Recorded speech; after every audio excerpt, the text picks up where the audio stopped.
نوهو قوبنا ترى دراتي في جبوتي واللسه وان سبوماتي في وان أفانيتي في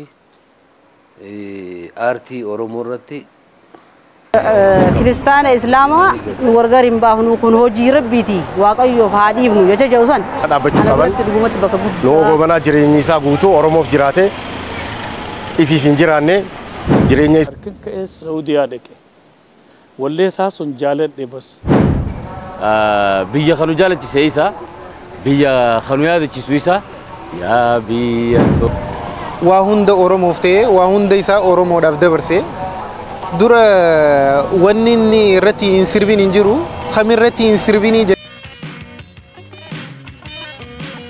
سينا إندستري أرتيف كابسورمو كيستي وقوتا كورنان شنيف خندبرسم سربوت نيسا الرجالان سربوت والرايسا فيم جالل بيار رتي أكفو الليفتن خنهم أموفم دلوت أفران كالو لما فاخيسا خن أركمين artisti gameessam qabsaawaa guddaa artist Nuho Muhammad Gobanam kunnoo erga du'aan if biraadhanneem akkuma laayyootti waggoota 3 guuteeti jiram mootiin muuziqaa warraa isaa ja'amuudhaan kan beekamuu fi lallabaa tokkummaa Oromootaa barsiisaan sabboonummaa dhaloota qubee ja'amuudhaan kan faarfamu artist Nuho Muhammad Gobanam amajjii 18 barakum lama fi diddami lama akkala koofs warra faranjoota yookaammoo amajjii 10 barakum lama fi 14 akkala koofsa Itiyoophiyaatti du'aan addunyaa tanarraa kan afiramem guyyaan torbaaniif bakka lakkisaa torban dhalaa ji'atti jijjiiramaa dhiyootni wallakkaawaa waggaa guuteem waggaan waggaadhaan geeddaramaa kunno naannawee waggaa sadaffaa isaarratti argamne jirram namni jabaan seenaa muuziqaa Oromoo keessatti maqaansaa akka hin dagatamnetti barreessee kaa'eem sirboota warraa isaan jaalala biyyaan hawaasummaan aadaan sirboota haadhaa barnootaa fi jaalala hiriyyaatiin weeddisuudhaan hojiilee hedduu hojjechuun kan beekamu akka gumaachaaf hojii isaatti artist Nuho Gobanam siidaan dhaabbachuu fi mala tureem erga akhiramee waggaa tokkoffaas tahee waggaa lammaffaan dabranii kunnoo waggaan sadaffaa dhufuus daandiin maqaa isaatiin moggaafameem manni barnootaa isaan yaamamu paarkiis tahee laayibirariin yaadannoo Nuho Gobanaati ja'amee moggaafameem tokkolleenuu hin argamneem sambira dabre foundationiin yaadannoo isaatii fi hojii tola ooltummaa arjooma isaa duraanii san itti fufsiisuudhaaf hundeeffame tokkolleenuu guutuu Oromiyaa keessatti hin argamu kun hundinuu hahafuum sagantaan dungoo qabsiisuu yaadannoo daqiiqaa tokko kan waggatti al takka namaaf gaggeeffamtu sanilleen qaamni isa yaadatee isaaf qopheessuuf gaggeessum tokkolleenuu osoon argaminim kunnoo waggaadhaan bakka bu'aa naannoyni waggaa sadaffaa artist Nuho Gobanaa itti nu biraa akhirame amajjii 18 bara 2022 akka lakkoofsa warra faranjoota yookaan amajjiin 10 barri 2014 naannawee amajjii 18 bara 2025 geenyeeti jirram kunnoo amajjiin 10 barri 2017 guuteeti jiram arrastaanaan guutuu Oromiyaa keessatti yaadannoo artist Nuho Gobanaatiif ja'amee wanni qophaa'e tokkolleenuu hin jiru.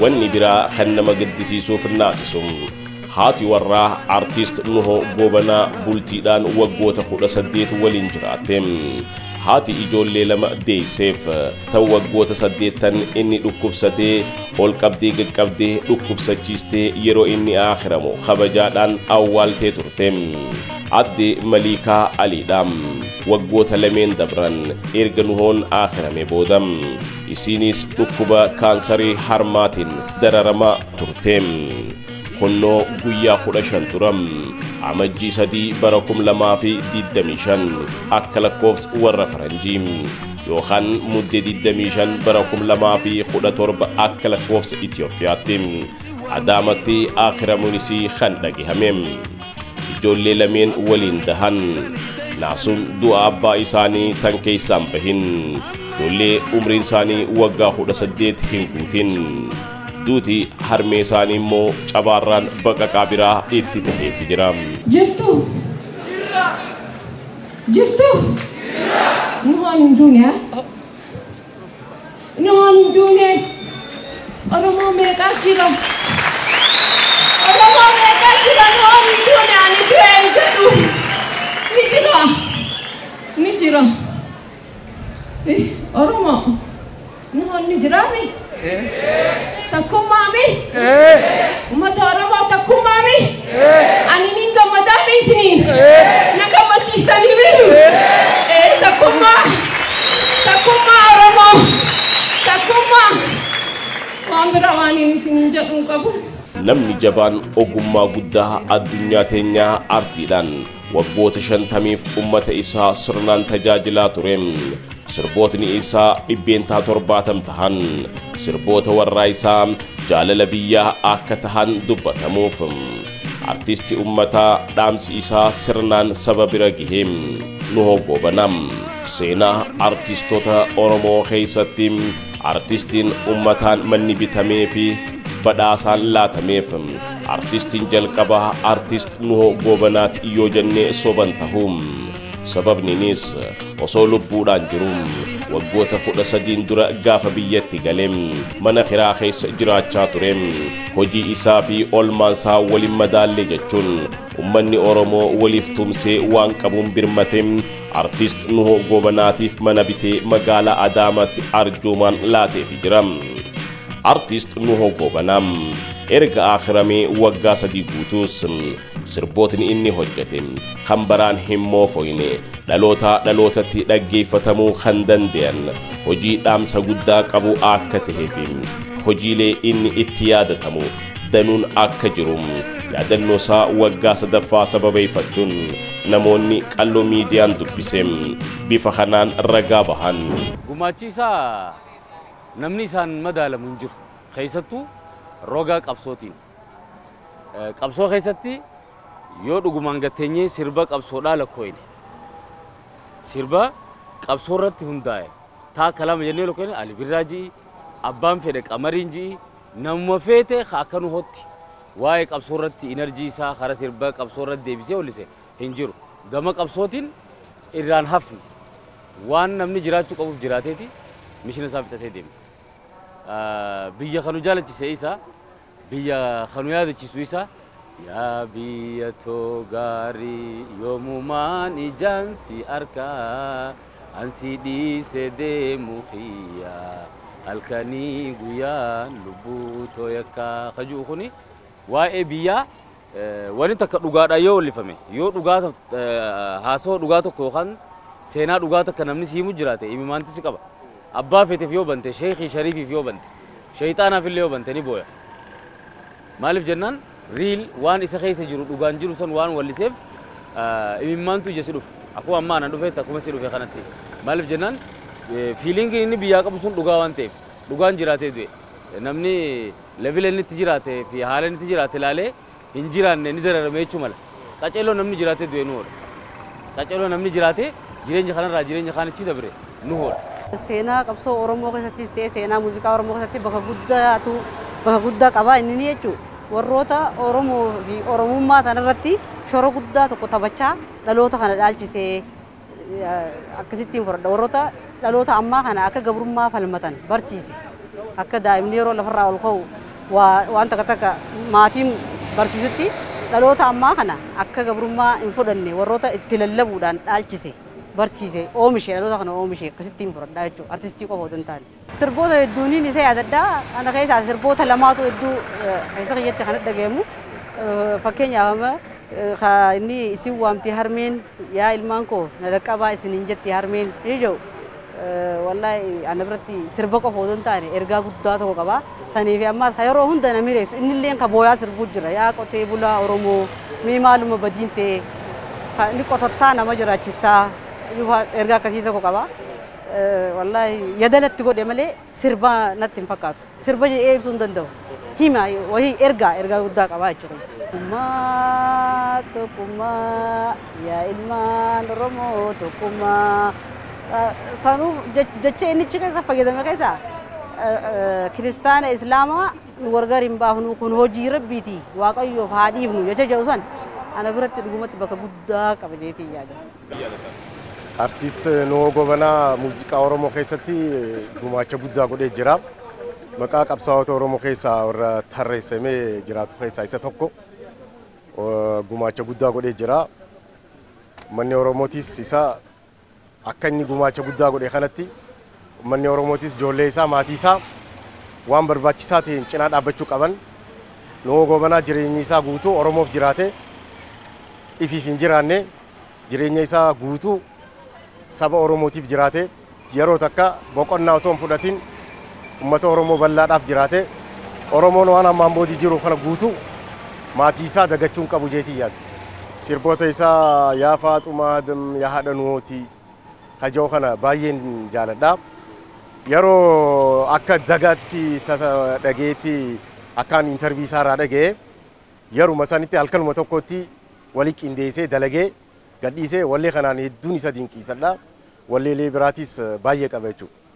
Isii waamtii harmeen yaa wallee ja'u walleen tokkummaa ja'u irratti shoora guddaa taphatee jira. Kanaafuu aartii Oromoo keessatti warra sadarkaa duratti yaamamu keessaa isa tokko jeetii yaada Nuhoo Gobanaa. Okay, ani amma akka rogeeyyileen garaagaraa isa ibsanitti inni jechuun nama genereeshinii sadi qaree jaaniiti manni beekootiin itti isa ibsanii. Kanaafuu genereeshinii sadeen qaroomte keessaa tasadee isaadhaa warreen aanaa fi fakkaattoota akka kiyyaati jeetiin isa ibsa. Sani achi inni akkaataan itti isa ibsu hin qabu. Isa jechuun nama waa hunda Oromoof ta'e waa hunda isaa Oromoodhaaf dabarse. Dura wanni inni irratti hin sirbin hin jiru. Kam irratti hin sirbinii jettee irra na gaafatte irra na wayyaa. Hunda irratti sirbee jira dinagdee, hawaasummaa, Oromoo fi Oromummaa, tokkummaa. Kana hunda irratti waan sirbee jiru jecha inni artiistii qofa osoo hin ta'in qabsaa'aadhaas artiidhaan qabsaa'ee nama artiistii isa booda akkaataatti qabsoo fi artiin marji taateetti deemtu nama karaa agarsiise inni. Kanaafuu saniin isa yaadadha. Karaa biraa tokkummaa tokkummaa tokkummaa tokkummaa yaa ilmaan Oromoo tokkummaa. Kiristaani Islaamaa nu gargar hin baanu. Amantiin tabbaatii akkasiin haa beeknu. Sirba joosaniin irraa yaadadha. Akkanatti nama Oromoo qaraa ture amantiidhaan akka namni gargar hin baane namuu amantii mataa isaa qabatee garuu Oromoo fi Oromiyaadhaaf akkaataatti qabsaa'an nama karaa agarsiisa jechuudha. Nuhoon amata 200 ardii Afrikaa tana durachi deemee jiraatu jiru. Suniif yaadatame sirbi isaa maaliif yoo jette Ameerikatti biyya Hindiitti biyyoota Yurooppaa kana keessatti ana fakkeenyaaf amma Islaamaa yoon ka'ee kirrii uffadhee yookaanuu amantii kiristaanaaf qabadhe maaltu si barbaachisa naan jaa warri kiyya yoon Ameerikaa jiran yoon Awurooppaa jiran wantoota kiristaanummaa saniif na barbaachisu na laatan malee mana nan ari'an firoottan kiyya nan jibban maaliif sun amantii yaada kiyya waan ta'eef sirbinuu hodhaa san himaa jira amantiin tabbaatii akkasiin haa beeynu wal qixaa obboleessi isaa odoo kiristaaname obboleessi isaa odoo islaame nuwoon irraan kaa'enne amantiin tabbaatii akka amma isaan sun yaaduu danda'anitti sun akka laafatti hin dhufu akka gurraachaa fi adiin garaagarummaa qaba ture eegasii wal qixa deebi'ee amantiinis ammallee nafne biyya kana ani kee yoon islaame yoo kee kiristaaname namni quba sillaata garuu amantiin tabbaati tiyyaatu ta isaa caala jee waan yaaduuf amantiin tabbaati kaju wanni sirbanuu wanamu yaadatuuf isaatu bira dabree akkasitti riil jiraachuu jira dhugaadhaan suniif tasaa yaadatamu. Nuhoon seenaa Oromoo keessatti nama guddaa tokko qabsoo Oromoo sirna welleedhaan nama waan guddaa uummata Oromootiif gumaache. Nu gujaan wallee tokkummaa jiru kan sirbe jechuudha. Wallee saniin na keessa dhufa jechuudha. Tokkummaa tokkummaa tokkummaa tokkummaa yaa ilmaan Oromoo tokkummaa.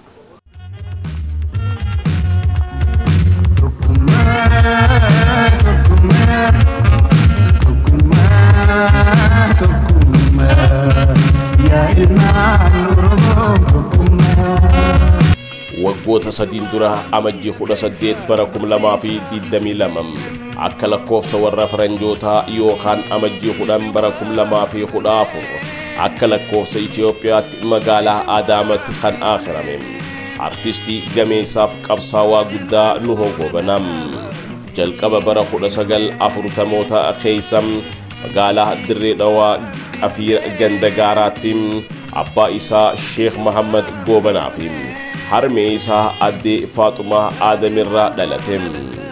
Obboleessa dhiiraa tokkoo fi obboleeyyan dubaraa sadii waliin kan dhalate artist Nuhoo Goobanaa ijoollummaa isaa akkuma ijoollee Dirree Dhawaa hundaatti kubbaa taphachuun madrasaa dhaquun barumsa barachuun akkanumattuu garaaj hojjechuudhaan dabarse.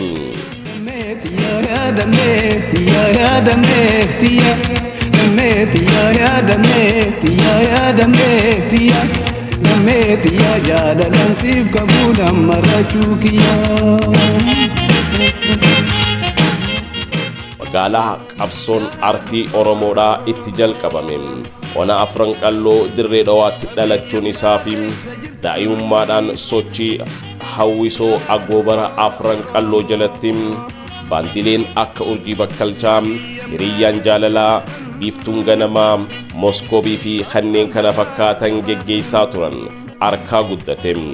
Dadammaqiinsaa fi sabboonummaa Oromummaa bara san daaddisaa jiru kan shira mootummaa Hayila Sillaaseetiin bittinnaawee fi harcaafame.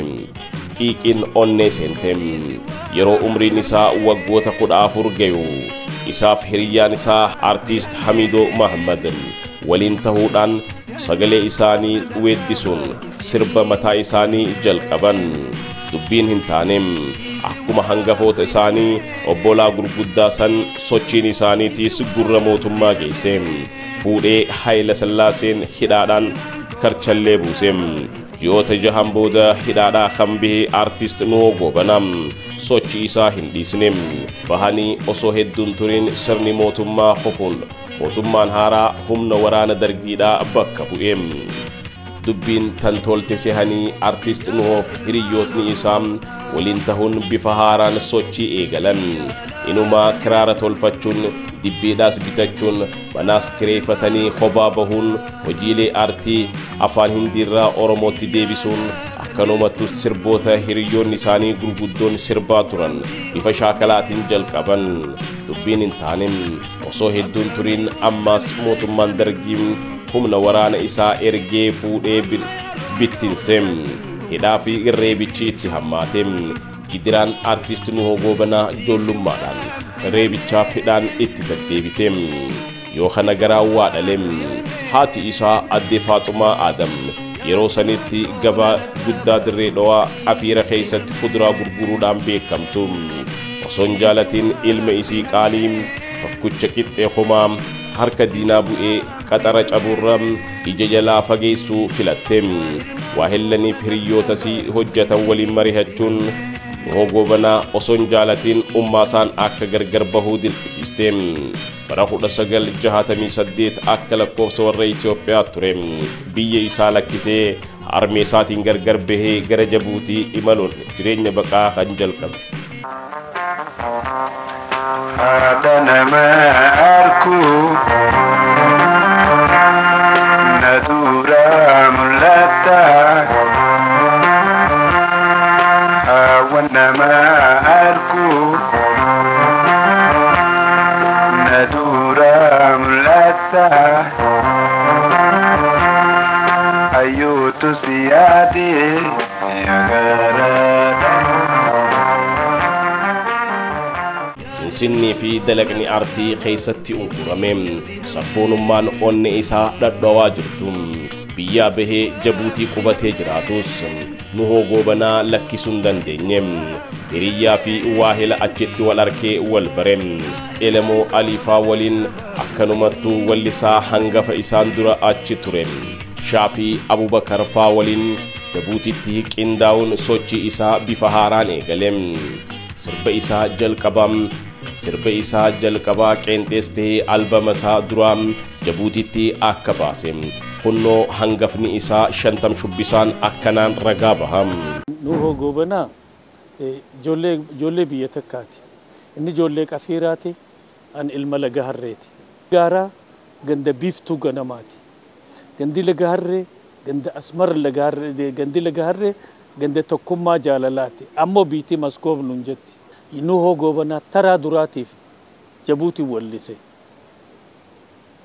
way hoobii tajettu heellee wallise dasaa dasoo way dasaa gaara jalaate jettu achitti walleesaa dhagee na gammachiiste sagalee bareedduu qaba gurbaan kun eenyuun jeen nuuhoodhaa naan jaan nuuhoon kun kami hin beekamne maas akka nuuhoo gabanaa nuuhuma jaaniin duuba odoon aniin arkin ka'ee Saudiyaa dhaqe walleesaa sun jaaladhe bas dasaa dasoo way dasaa gaara jalaate jettu heelleedha eegartee muuxachiisee wallisee yeroo wal fakkaataa gara artiitti akka galan kan dubbatamuuf hiriyyaan isaa waggoota 37 Elemoo Aliim nu hogoobanaa nama jabaa sabboonummaan Oromoo onnee keessaa jirtu kan quuqama dhugaa Oromummaaf qabu hojiileef dandeettiin inni artiidhaaf qabu akkanumattuu tilmaamni raagee waa arkuu isaa guddaa tahuu ragaa baham qama sabaa ifirra baadhatee saba kanaaf hin hojjedha jeeqee isaa tokko kanaaf faarfamuun kabajamuun ulfeessuun ol qabdee ittiin boontee dubbachuun bu'a qabeessa ta'a. Waan sabummaatii fi waan afaaniitii fi aartii Oromoo irratti hongan qabu. Hojiin innis dalagee hojii buxa qabdu ta'ummanni Oromoo ittiin ifdhaatu ta sabni kun ka'ee ol gadhatee ittiin dubbatu jechi tokkichaan tokkummaa sunuu ni ga'e jechuudha. Akkuma oggaajaan tokkummaan tun ta waliigalaatii nama tokko meetu roorroo ofirraa dhorkuu dandeenya gabaabdutti.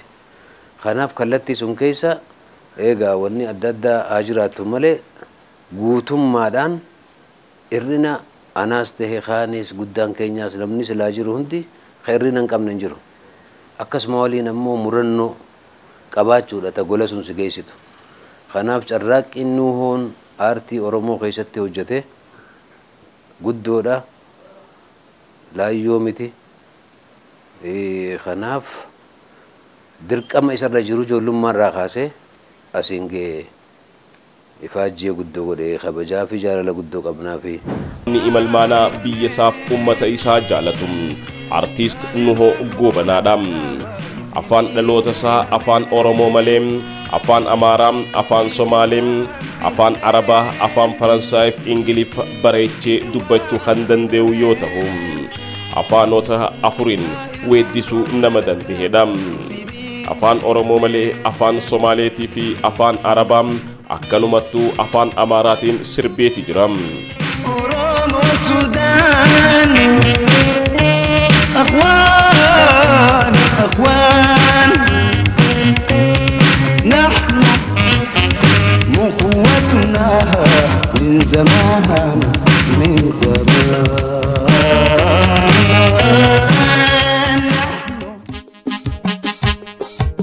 منو ملس منو ملس منو آتو بلس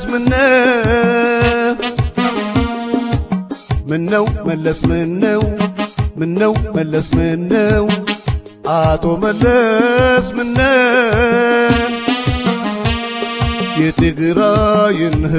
يتقرا ينهز لمن تفاجأ له كليله artist Nuho Gobanaa gitaara gosa sadii bass guitar leadii fi box guitar taphachuu kan danda'u yoo ta'u keyboardii piano fi harmonikaas bareechee taphachuu dandeenya.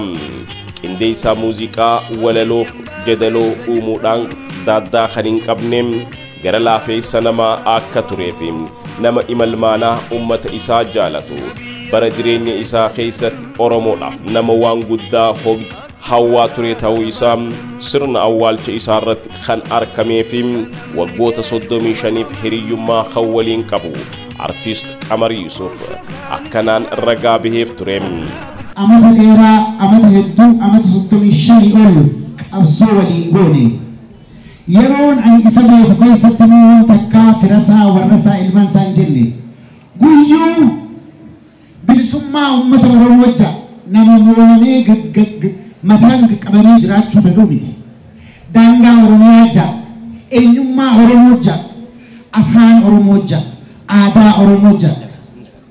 Kana keessaa waan tokko waan nama isinii tuqeetiin dubbii isinirraa gabaabsaa.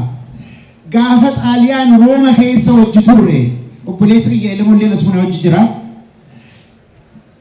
Oofisa tokko kan United Nations dhailee uumchee jedhanii nu ari'an. Gabbaheeti boo'ee nu maaliif bochaa jennaani ani tanaan boo'u jedhe. Guyyuma tokko osoo addunyaa tanarraa hin deemne waajjira afaan Oromootiin dubbatu biyya afaan Oromootiin dubbatu silaan arkee hii nama jedhe.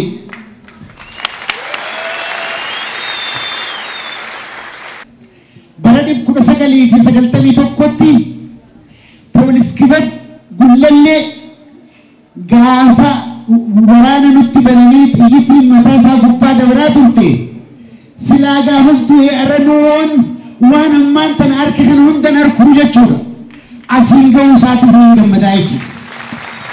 Artist Nuho Gobanaa albamoota 11 sirbaan kan hojjete yoo ta'u albama tokko manzuumaa yoo hammoo nashiidaa hojjechuun matuma guleettuu sirboota albama 12 ummataaf kan gumaache yoo ta'u sirboota qeenxee danuu inni sirbe kan lakkoofsaan beekaman akkan taane hiriyyoonni isaa ragaa bahan. Qabiyyeen walleelee Nuho Gobanaa mirga haqaa fi bilisummaa irratti kan xiyyeeffatan gabrummaa kan balaaleeffatan ummata Oromoo qabsoodhaaf kan kakaasan jiruu fi jireenya ummata keenyaa jaalala walqixxummaa tokkummaa irratti kan xiyyeeffatan waan ta'aniif ergaan isaanii baay'ee guddaadha.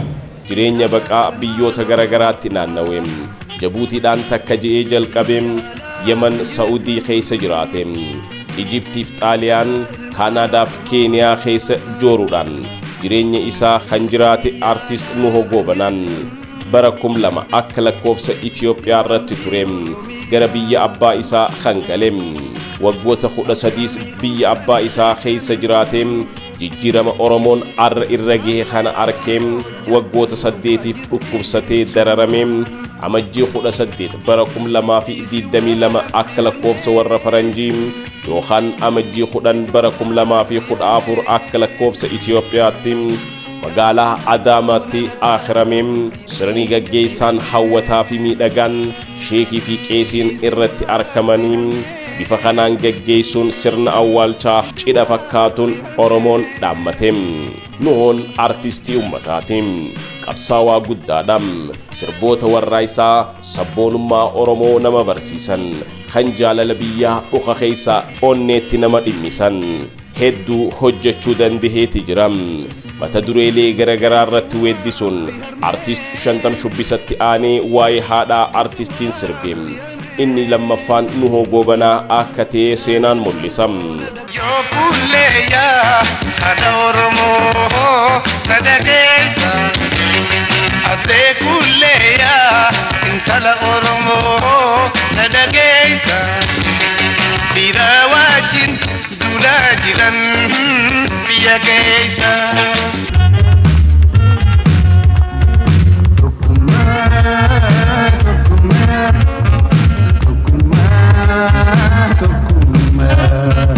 Ya ilman Oromoo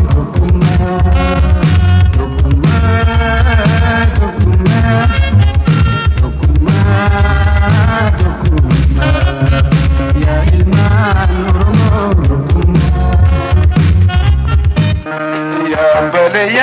يا قرادتيا ملك بوندو هداتيا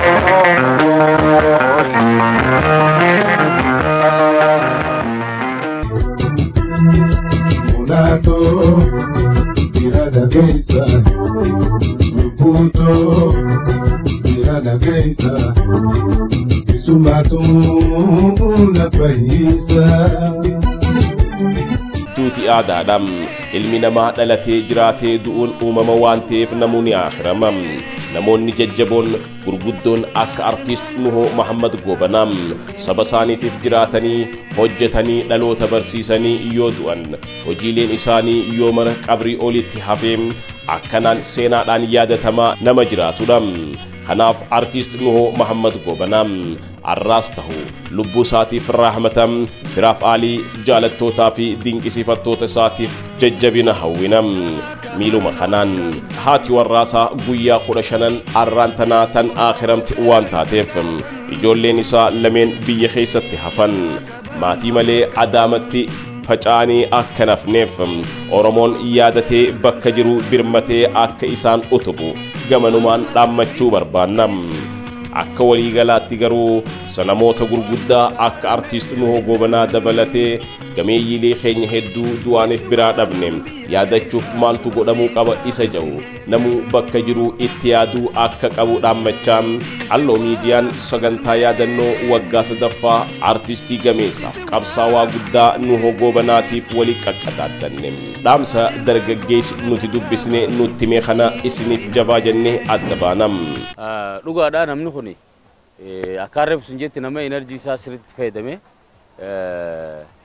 kun waan nama dhiisuu miti anis atis waan nu dhiisuu miti maaliif inni akka aarootti eeriyaa tokko taa'ee neetworkii isaa ijaaree jira jaalannu jibbinu waan nu quqquqee nu kaasaati maaltu godhamuu qaba akkamtu godhamuu qaba kun waan qoratame akkaataa ijoollee isaatii fi jireenya isaatii fi muuziqaawwan isaa jalqabarraa ilaa amma hagama siistama kompiitaraatii fi weebsaayitiin danda'u akkaataa sun ajjeesistu godhu akkaataa hagama sirboottan isaa tokkummaa kajuurraa ka'ee caalbaasii intarneetarra dhufuu baatus akkaataa itti sun caalbaasii namni qilleensarraa itti buufatee bikka takkatti qarshii takka tokko gumaachuudhaan namni Oromoo bal'ina qaba namni Itoophiyaa bal'ina qaba. Daangaan Nuhoon juusan yoo ka'e Sidaaminis Amaarinis Tigreeniis lammii biyya kanaati. Wallisaan Tigree tokkos yoo dhukkubsatee yoo du'es gargaaramuu qaba. Wallisaan Oromoo tokko yoo dhukkubsates yoo du'es gargaaramuu qaba. Nama kee qofaan gargaaramteen gammaddu. Wanni ati hojjette biyyaaf, wanni ati hojjette artiif akkasi qiyaasa sanitti kana booda Oromoon gargaartee, Amaaraa gargaaree, guraageen gargaartee osoo hin ta'in akka biyyoolessaatti biyya bira dabree akka Afrikaatti maaliif artiidha kaanis jireenya keessatti kaabilee tolchees kan makiinaa tolchees gumaacha inni gumaachuu qabu waan fideef kun bikka sana dhufus kun bikka kana dhufus tokkuma ableenis qixuma lilmeen barbaachisanii barbaachisti sun waan ta'eef tooftaan jijjiiramee akka biyyaatti artistii biyyaatti afaan hunda sirbaa ture kanaaf karoorri godhamee abbaan fedhaa hirmaatu akka biyyaan labsuu jalqabuun odoo jalqabame keekeetiif si gargaara kara sirraa dhaquun qabu maaliif jennaan nun dhiiftu akkasitti fiilingii illee garaagarummaa qabaatu akka biyyoolessaatti seerri isaa diriirfamee intarneet irratti wantoota inni hojjete kilippiilee viidiyoolee inni hojjete dokumantarii godhuudhaan haala adda addaa godhuudhaan akka biyyoolessaatti gati qabeessa ta'ee akka biyyoolessaatti artii fi artistii wanni bira roga biraatiin illee warreen biyya tanaaf jaboo waa gumaachan akkasitti tartiiba keessa galan akka addunyaan jireenya qabdutti biyyi teenyaas kasabaa sablammoota kasabaa kagandaa kabiyyaa akkasuma faanuma saniin warra diree dhawaarraa wanni eegamu yoo jiraate isaa fi alibirraan wal qabatee afran qalloo bakka jalqaba namni artii keessa seenuudhaaf harargee dhalachuun dirqama fiiguudhaaf arsitti guddachuun dirqama qilleensa eeriyaa san jirutu kana qaba kana waan ta'eef artiin diree dhawaatti biqilteeti daraartii yookaan harargee biqiltee daraartii manni barumsa artii akka mana muuziqaa Yaareed خجاء مسونتي بفبريدان كنداوي خرا هجي برنوتاتي ورجال قبا إيجالي أما جرا رماتي جرا نو خنتس خنوتي جراني خناف أكو ما يساني سنوسنتين نتيك ألمان هردفني أكا برانو خناس اتيادمو قبا أكا سباتي أكا بياتي أكا سبا سبلموتاتي اتيادمي أرتين هرجع خنيول أبتة خسبا سبلموني الرابرتن خافان هون دبرسيس سون جراتشو قبا جاء خان كما هي